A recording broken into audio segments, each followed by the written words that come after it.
الحمد لله على إحسانه والشكر له على تفضله وامتنانه ولا إله إلا الله تعظيما لشأنه وصلى الله وسلم وبارك على رسوله وإخوانه ودي ኢትዮጵያውያን የአላህ ሰላም እዝነት ረድኤት ሁላችን ላይ ይስፈን። የህይወት ስንቅ በሚለው ተከታታይ ክፍል ውስጥ እንገኛለን። በዚህ መርህ ውስጥ ከስር ያዝናቸው ተከታታይ ርዕሶች አሉ።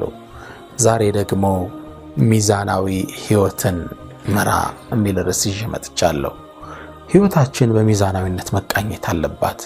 ያኔ ነው ለስኬት የምንታጨው። እስልምና ምድርን ከሰማይ ስጋን ከመንፈስ ዱንያን ከአኺራ የማይለይ ውብ መለኮታዊ ሃይማኖት ነው። አላህም ሕያው በሆነ ንግግር ውስጥ ይህም ሚዛናዊነት በአንድ አረፍተ ነገር ያስቀምጥልናል። ረበና አላህ ምን ብለን መማጸን እንዳለብን ራሱ ይነግረናል። ጌታችን ሆይ። ዱዓ ቪዥንም ነው እኮ የምትፈልገውን ነገር እኮ የሚነግር ነው። ረበና ጌታችን አቲና ስጠን ለግሰን ፊ ዱንያ ሐሰና እዚሽ ምድር ላይ ሐሰና መልካምን ነገር ስጠን። መልካም ነገር ሲባል እንግዲህ ዘርዝሩት። ስኬት፣ ውጤታማነት፣ ምርታማነት፣ አብሮ በሰላም መኖር፣ በፍቅር መስራት፣ ጥሩ ትዳር፣ ጥሩ ልጆች፣ ጥሩ ላይፍ ዱንያ ውስጥ መልካምን ነገር ስጠን። ወፊል አኺራ በቀጣዩ ዓለም ደግሞ መልካምን ነገር ስጠን። ሁለቱ የሰው ልጆች የመኖሪያ ምድሮች ናቸው። እቺ ምድር ቀጣዩ ዓለም። በሁለቱም ስኬትን እንለምነው አላህ Subhanahu Wa Ta'ala ቁርአን ላይ ያዘናል። ነብዩ መሐመድ ሰለላሁ ዐለይሂ ወሰለም ይህም መርህ ቁልጭ አድርገው ሲያስቀምጡት እዕጢ ስጥ ይላሉ። لكل ذي حق حقه ለእያንዳንዱ ድርሻውን ስጡ። ለአካልህ ድርሻ አለው፣ ለአእምሮ ድርሻ አለው፣ ለጤንነትህ ድርሻ አለው፣ ለመንፈስህ ድርሻ አለው፣ ለማህበራዊ ግንኙነትህ ድርሻ አለው። ለሁሉም መብቱን ስጡ። وأقيموا الوزن بالقسط ولا تخسروا الميزان ሚዛኑ በትክክል አስቀምጡት። ለሚስት ድርሻ አላት፣ ለሥራ ድርሻ አለው፣ ለነገድ ድርሻ አለው፣ ለእስላማዊ አገልግሎትህ ድርሻ አለው፣ ለጓደኞችህ ድርሻ አለው፣ ለልጆች መንከባከብ ማስጠናት ድርሻ አለው። ባላንስ አድርጉት ላይፋችሁ። ይሄ ነብዩ ሰለላሁ ዐለይሂ ወሰለም መመሪያ ነው። ወዳጆቼ ይሄን የበለጠ ያሰርጽልኝ ዘንድ አንድን ታሪክ ልንገራችሁ። ዲ አልኬሚስት ሚል ፓውሎ ኮሊዮ የጻፈው አንድ መጽሐፍ አለ። መጽሐፉን እስር ቤት ውስጥ ያለው ከቆዘምኩባቸው ጥሩ መጽሐፎች ውስጥ አንዱ ነው። ብታነቡት ደስ ይለኛል። እዚህ ውስጥ አንድን ታሪክ ጠቀሰ። ሚዛናዊነትን ስለሚያሳይልኝ እችን ታሪክ ላካፍላችሁ። አንድ በእድሜ የገፉ አባት ነበሩ። ግለሰቡ ሰፊ ጸጋና ሀብት ቢኖራቸው ሊወርሳቸው የሚችል ብቁ ልጅ እንደሌለ ግን ሁሌም ያስባሉ። እረፍትም ይነሳቸዋል። ወጣቱ ልጃቸው የህይወት ተመክሮ ስላልያዘ ነገ ይህን ንብረት ከሳቸው ቢወርስ ቶሎ ከእጁ ላይ እንደሚጠፋ ያስባሉ። ይህም ትካዜ ውስጥ ይከታቸዋል። እሱን ለማስተካከል ብዙ ጥረት አድርገዋል፣ አልተሳካላቸው። ግን ደግሞ ተስፋ አልቆረጡ። ቅድም ይቻላል ብለኔል ለዚህ ሐሳብ ተነሱ። እሱን ለመለወጥ ከእርሳቸው ምክር ይልቅ በሌላ ሰው ሊያስመክሩት ፈለጉ። ወጣቱንም ወደ አንድ ቦታ አላኩት፣ ወደ ጥበበኛው ሰው። ሀገሪቱ ላይ የሚታወቅ አንድ ጥበበኛ ኡስታዝ አለ። ትልቅ ሰው የሚኖረው ወደ በረሃው አካባቢ ከሚገኝ የጥንት ቤተ መንግስት ውስጥ ነው። ታሪካዊ ቤተ መንግስት፣ በርካታ ቅርሶች ያሉበት ቤተ መንግስት ውስጥ ነው የሚኖረው። በርካታ ሰዎች እየሄዱ ከሱ ካውንስሊንግ ሰርቪስ ይወስዳሉ፣ የምክር አገልግሎት ይወስዳሉ። ወጣቱንም አባት ላኩት። ይህ ወጣት ከአድካሚ ጉዞ በኋላ እዛ የጥንት ቤተ መንግስት ውስጥ ደረሰ። ምክር ለመውሰድ የሚገባ የሚወጣው ሰው ለጉድ ነው። እርሱም ገባ። የእንግዳ መቀበያው ትልቅ ሳሎን ውስጥ ገባ። እንግዳዎቹ ሲጠብቁ የሚመገቡት ምግብ እየተመገበ እየጠጣ ቁጭ አለ። ለ2 ሰዓት ያህል ጠበቀ። ማንን ለማግኘት? ጥበበኛውን ሰው።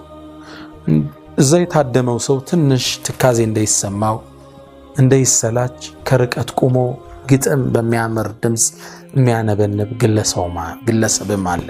ያን እየሰማ ትንሽ ቁጭ አለ፣ ያስተነተነ። እንደምንም ጠብቆ ጥበበኛው ሰው ጋር ተገናኘ። ገባ። እንደገባም ጥያቄ ጠየቀው። ጥበበኛው ሰው ምን ልታደርግ መጣ?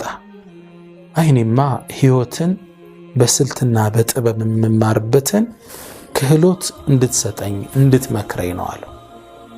ግለሰቡም ጥበበኛውም ሰው መልካም ጥሩ ጥያቄ ነው ያቀረብከው፣ ባይሆን እንደምታይኝ ብዙ ስራ አለብኝና እስከዛው ቤተ መንግስት ውስጥ ያሉ ነገሮችን እየጎበኘ እየጠበከኝ ከ2 ሰዓት በኋላ ተመለሳለሁ። ከዛም አንዲት ማንኪያ ላይ ዘይት አደረገና ዘይቷን ማንኪያዋን ሰጠው። ባይሆን አደራህን ስትዟዟር ዘይቷን እንዳትፈስብህ ጠብቃታለሁ። ወጣቱም ትልቅ ኃላፊነት እንደተሰጠው ተሰማው። እሷን መጠበቅ የወደፊት ህይወቱን ለመጠበቅ ሚስጥር እንደሆነ ገመተ። ማንኪያዋን ከዘይቷ ላይ ዘይት ያላትን ማንኪያ ይዞ ቤተ መንግስቱ መዞር ጀመረ። ደረጃውን ሲወጣ ሲወርድ፣ ውጭ ሲገባ ሲመላለስ ትኩረቱን ግን ያደረገው ዘይቷ ላይ ነው እንዳትፈስበት። ከ2 ሰዓት በኋላ ዞሮ ወደ ጠቢቡ ሰው ገባ። እንደገባም ጠቢቡ ሰው አንድን ጥያቄ ጠየቀው። ወጣቱ ደስተኛ ነበር፣ ዘይቱ ሳይፈስ ይዞት ስለመጣ። ይሄ ነበር ለሱ ስኬት የመሰለው። ጠቢቡ ሰው ግን ምን አለው? ዞርከው እንደ ቤተ መንግስቱን አለው። አዎ አለ። እንግዳ ማረፊያ ላይ ትልቁ አዳራሽ ላይ ግድግዳ ላይ የተሳሉ የተፈጥሮ ስዕሎችን፣ አዕዋፋትን፣ ሁሉም ነገር ተመለከትከው እንዴ አለው። ወጣቱ ደነገጠ። እርሱ ትኩረቱን ያደረገው ዘይቱ እንዳይፈስበት ነው። ቤተ መንግስቱን አልጎበኘው። እሺ አለው አስከትሎ። እነዛ ለዓመታት 10 ዓመት የፈጀባቸው የአበባ አስተካካይ ጋርደን ጠባቂዎች የሰሩትን መስክ ማሳየው አለው። አላየውም። ወጣቱ ትኩረቱ ዘይቱ ላይ ነበር። እርሻ አለው። እሺ አለው አስከትሎ። የዓለምን ዕውቀት ሁሉ ሰብስቦ ያዘውን ቤተ መጻሕፍትስ በደም ጎበኘኸው? ሸልፎችን አያቸው አለው።